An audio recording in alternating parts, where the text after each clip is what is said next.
Oh, it's time. Time to get radical. Viewer discretion is advised. Welcome to Radical Comment of the Week for May 24th through May 30th, 2021. These are the very best comments from that time period. Starting out with the honorable mentions, we got Martyville, Jackson Ritchie, and Shinra Returns. The bronze medal comes to us from Art Bell. Rick, I hope you see this, since it worked for Doug Tenapay, Earthworm Jim.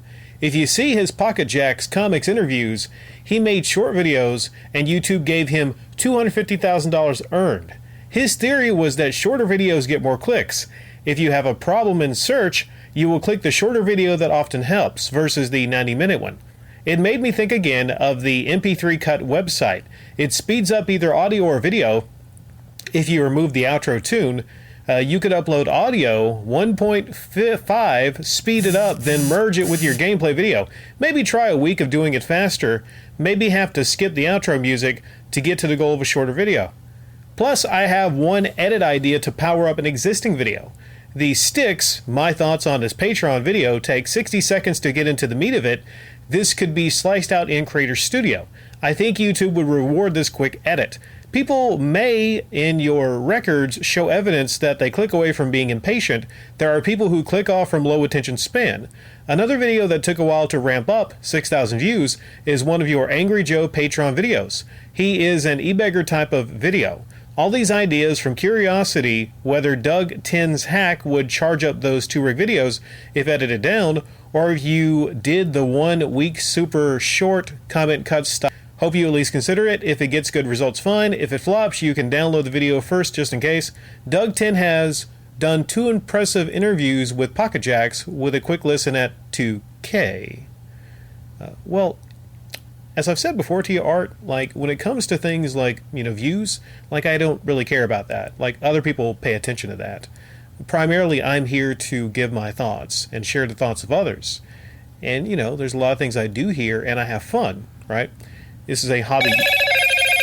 My apologies. See, if this was a professional YouTube channel, I would probably edit that out. This is a hobby YouTube channel.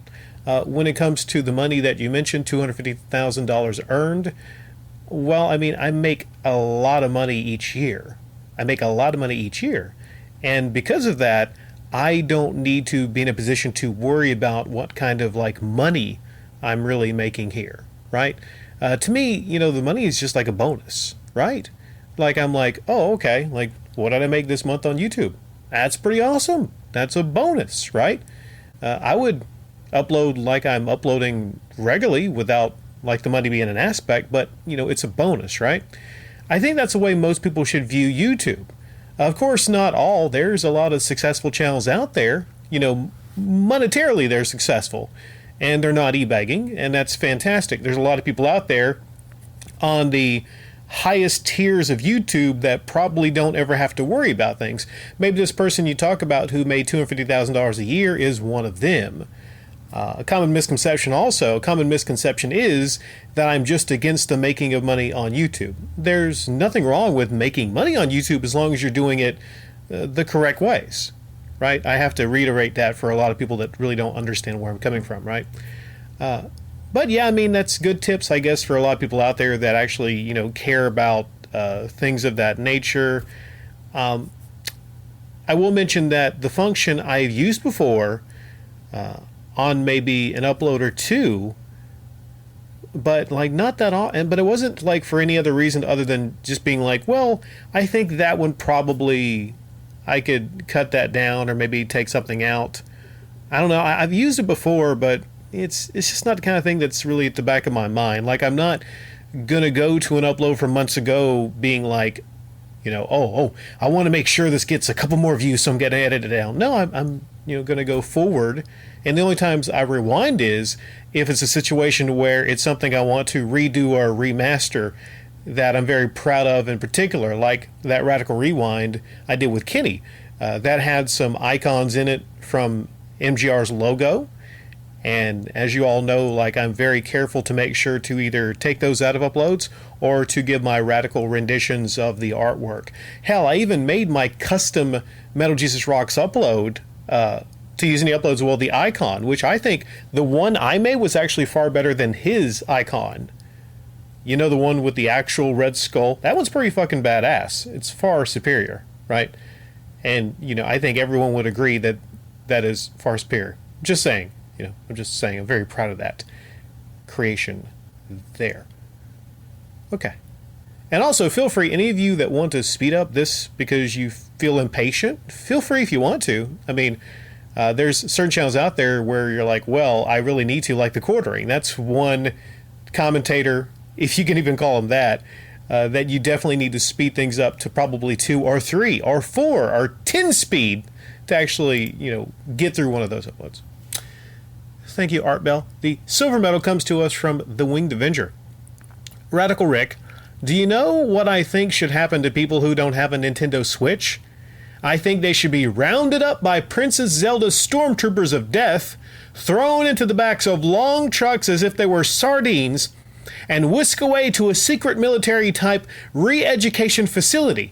There they should be forced to play and beat nothing but first-party Nintendo games in a solitary confinement for a year, and be allowed to reacquire their freedom only after solemnly swearing to recognize Mario and Zelda as their monarchs, and after agreeing to play only Nintendo games for the rest of their lives. You disgraceful Xbox and PlayStation fanboys need that sort of tough love.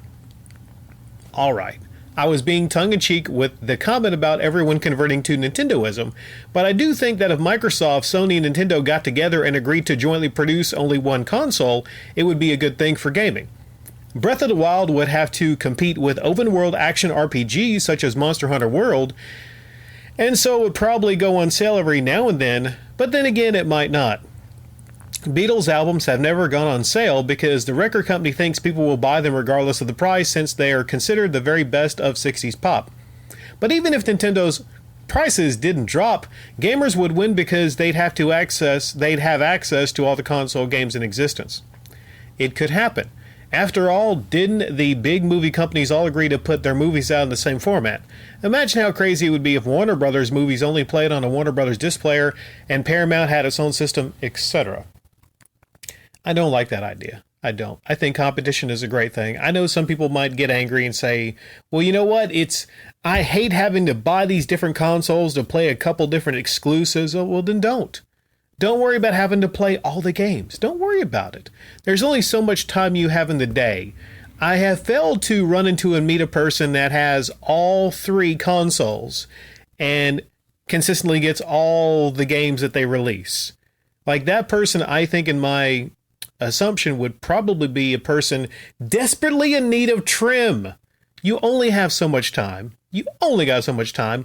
Like, why worry about, like, making sure to buy all the game consoles and playing all the games?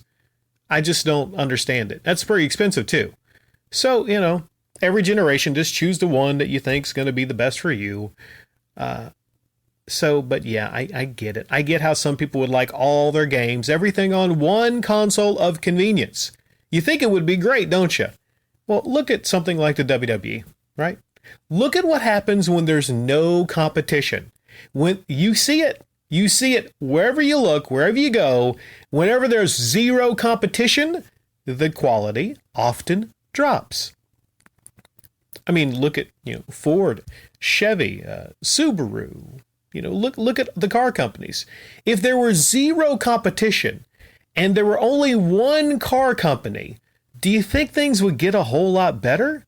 Competition is a great thing. So let's not forget that the competition drives all the other companies to put their best foot forward. Unless we're talking about the Intellivision Amico. Competition really didn't help that, did it? Speaking of, the gold medal, and thank you, Winged Avenger, the gold medal comes to us from Scary Jersey Guy. Said it before and I'll say it 1,000 times. This really could have worked out great and wouldn't be so complicated if the sole focus was remaking the original library. That's all that needed to be done here. The original premise was great, and hell, I can even live with the price going up, but let's try a little role reversal here. Let's go to an alternate universe where Nintendo fell on its ass and went bankrupt. Flash forward 30 years and Howard Lincoln comes out and says, "Guess what? We're back!" and presents a video showing this amazing new console aimed at old school gamers who truly love the NES. You see a video showing off reimaginings of classic titles like Urban Champion, Ice Climber, and Metroid with beautiful modernized graphics that retain the original charm and a banging soundtrack. Now you got my attention, and damn it, $199? I can't beat that.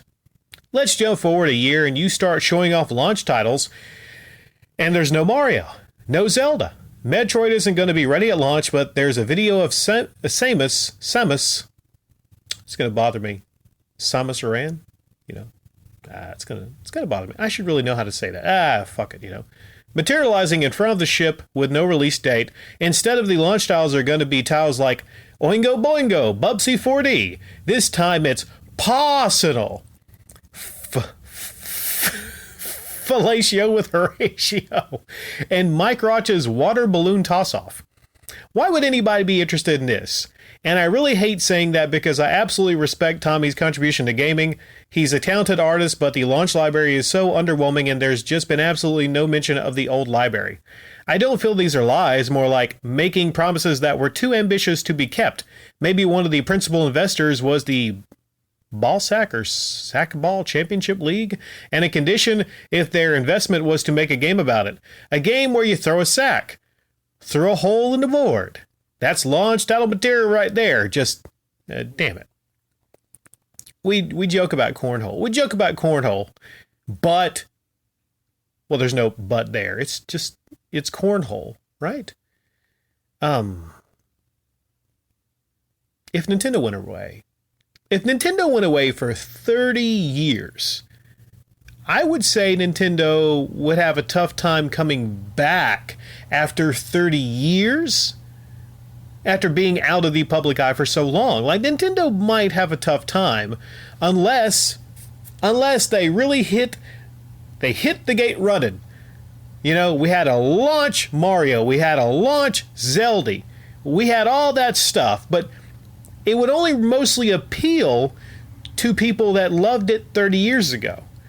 So already there's a very limited frame of people. Unless you got some modernized stuff, you maybe got some new type titles that are on the system. Okay, Sega's been out of the, eye for a little bit, not nearly 30 years. But let's say in, 2030, 2040, after not hearing about Sega or hearing from Sega for a long time, they bring out a system. Well, a lot of people are really not going to be familiar with Sega, just like, older people that are familiar with Sega, maybe they had Genesis and stuff like that. What you would need is to modernize it, to bring it to the forefront, and this is very important, make it to where the graphics, people think about video game systems, they focus on graphics. Make sure the graphics are really kind of blow you away. Blow you away. That's if you're going to have the price set the same level as other consoles.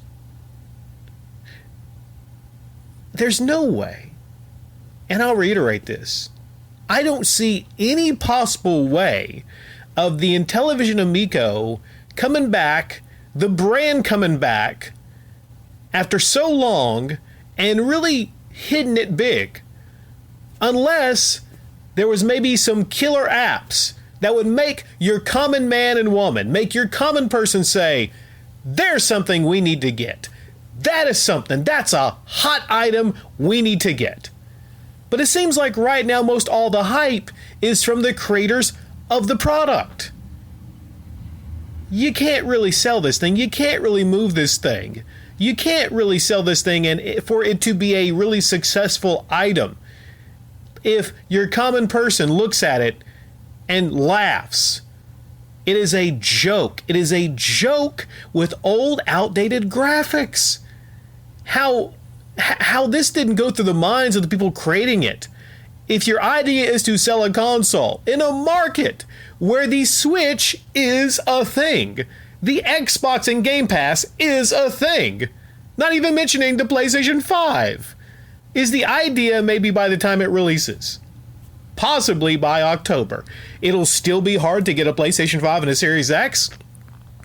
Well, even then, I think people will probably say, you know what, I'm probably just going to wait until 2022 and get me a Series X.